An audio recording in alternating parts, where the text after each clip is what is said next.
Në vitin 1370, me 22 prill, fillon ndërtimi i kështjellës së Bastijes. Qëllimi ishte për të mbrojtur Parisin nga sulmet angleze gjatë luftës 100 vjeçare Angli-Francë. Por me kalimin e kohës, Bastia u bë sinonim burgu e torture nga mbreti ndaj 9 shtetasve të vet. Sipas arkivave të Bastijes, që ruhen sot në Bibliotekën Kombëtare të Francës, citohet se nga vitet 1774 deri në vitin 1789, në kështjellën e Bastijes mbaheshin 54 persona të akuzuar për grabitje, 31 për përfshirje në revolta kundër urisë, 11 për sulme me dhunë, 62 redaktor, gazetar, botues, shkrimtar që kishin shkruar duke e kritikuar mbretin për gjendje në vend dhe kishte relativisht pak të burgosur për vepra të rënda kundër shtetit. Voltaire bëri një vit burg në Bastije për shkak të shkrimeve të tij satirike. Bastia ishte vendi i torturave të shumta, megjithse historia e njeriut me maskë të hekurt mendohet të jetë e sajuar.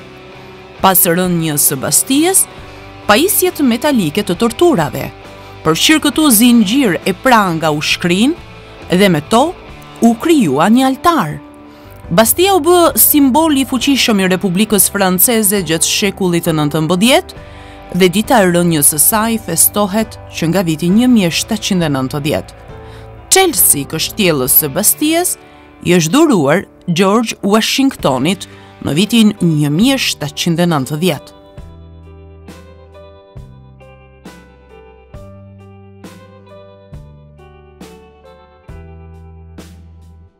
Me 22 prill të vitit 1724, lindi një ndër filozofët më të shquar gjerman, Immanuel Kant. Konsiderohet si figurë qendrore e filozofisë moderne. Kant në fakt argumentoi se pikpamjet krijohen nga konceptet e njeriut për botën dhe ligjet, dhe se arsyeja është burimi i moralit. Deri atëherë mbizotronte vetëm ideja se njohja duhet të jetë analitike dhe si rrjedhim e pavarur nga përvoja. Kanti ka ndikuar shumë në filozofinë botërore. Filozofia e tij është shprehur në vazhdim nga neoklasikët në idetë pozitiviste dhe mahizmi.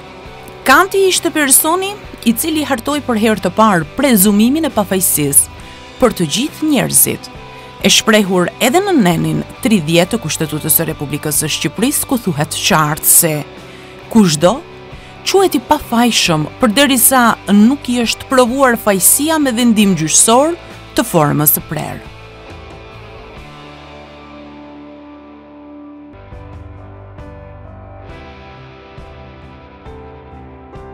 Hilmosi, emri i dëgjuar besoj nga historia për të gjithë ne dëgjues të dashur.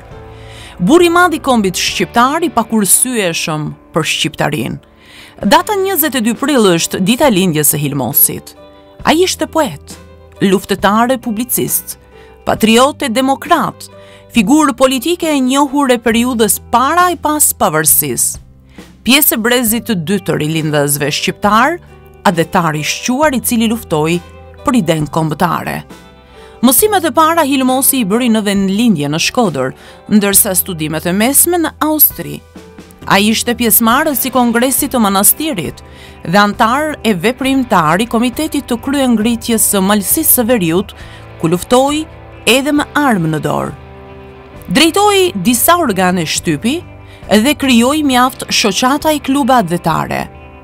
Në periudhën e mbretërisë, në fund të viteve 30, për disa vjet Hilmosi ishte ministër i arsimit. Shkrimet e tij të para u bën të njohura në vitin 1910 me pseudonimin Zog Sokoli apo Liriasi e të tjerë. Ka botuar disa përmbledhje me poezi ndër të cilat Zania Dheut dhe Lotët e Dashtunisë.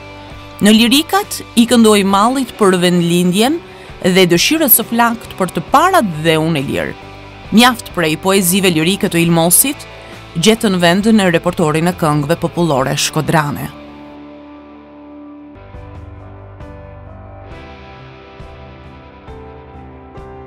22 prilli vitit 1918 është data e lindjes së piktorit të shquar shqiptar me famë ndërkombëtare, Ibrahim Kodra. Kodra ishte larguar nga Shqipëria që në rini, kur kishte udhëtuar drejt Italisë për t'u arsimuar me përkrahjen e një burse shtetërore të mbretërisë së Shqipërisë. Ekspozita në parë në tokën arbërore e ka hapur në Prishtinë, ndërsa në Shqipëri ishte thuajse i panjohur. Edhe në vitin 1974 për herë të parë do të ekspozoi pikturat e tij që kishin mrekulluar botën deri në ato momente edhe në Shqipëri. E gjithë pasuria artistike që kalon pas në pikturë, Ibrahim Kodra janë rreth 6.000 vepra të shpërndara nga muze privat, koleksionist dhe vetëm 2.000 prej tyre janë të regjistruara dhe të dokumentuara. Ibrahim Kodra ka ndëruar jetë në vitin 2006 në moshën 88 vjeçare dhe sigurisht kjo ishte një humbje për artin pamor shqiptar dhe botror.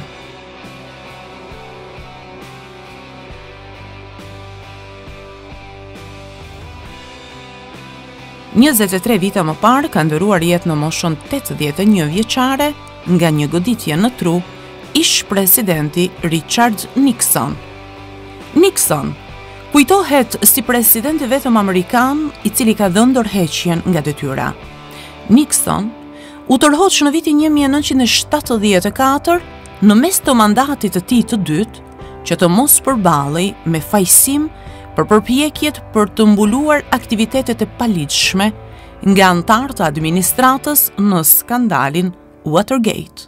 Si president, arritjet e Nixonit përfshin përmirësimin e marrëdhënieve diplomatike me Kinën edhe Bashkimin Sovjetik dhe tërheqjen e trupave nga një luftë jo popullore në Vietnam. Megjithatë, përfshirja në skandalin Watergate dëmtoi trashëgiminë e tij dhe thelloi cinizmin e amerikanëve për qeveri.